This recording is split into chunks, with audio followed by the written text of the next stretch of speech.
Hello and welcome to Holland versus Woon for yet another week. What week's this? I think it's like 10? 10 almost? 10 or 11? We're doing well. We're double figures, I believe. How's our viewership? Dropping.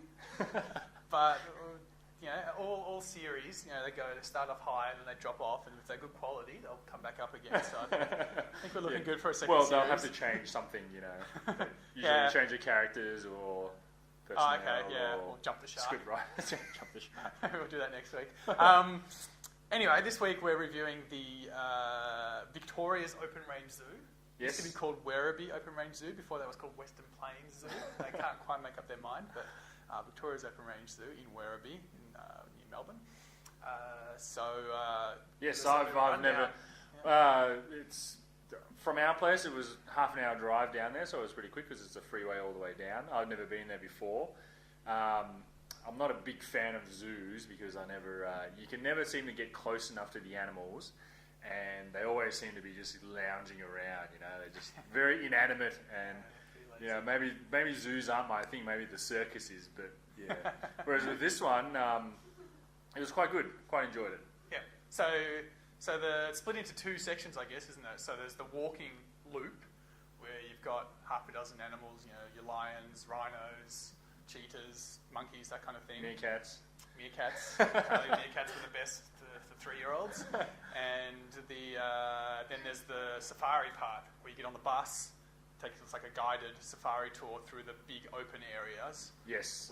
Tip with that is don't sit at the back because it's bloody dusty, and it's not very pleasant. Me and the family were there at the back, and it wasn't very enjoyable.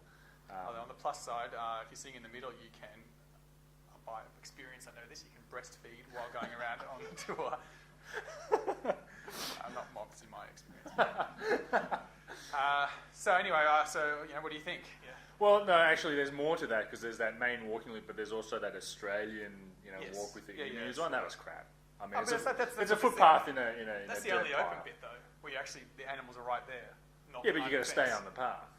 But they could come to the path. They never did. Yeah, I know. It wasn't too bad, I don't think. I think that was lame. I mean, it would suck in winter, and it would suck if it was really hot. And luckily, the day we were there, it was okay. Yeah. It was. And I guess because it's so big, even though it was pretty crowded, there's a lot of people there, you didn't really feel crowded. Yeah. So I think that's a good thing compared to the zoo in the city, which is really tight. Everything's packed in, and people are packed in as well. So I think that was good.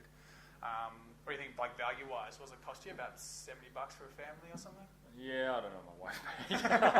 I just walked past, let her sort all that stuff out. I think it's about that. So, but I wouldn't say, how they also had that the open 4-wheel drive thing. I don't think that was worth it. No, because that was another $20 a person. Yeah, and the bus essentially went pretty close to those giraffes. Yeah. So the difference is the bus follows the road only, whereas the 4-wheel drive can drive off the road if there's something that they want to get a bit closer to. But yeah, like you said, probably not worth it. But anyway, I think we enjoyed it. Kids enjoyed it. I think it's the main thing, isn't it? Yeah, it was worth the effort. Yeah, it was a good day out.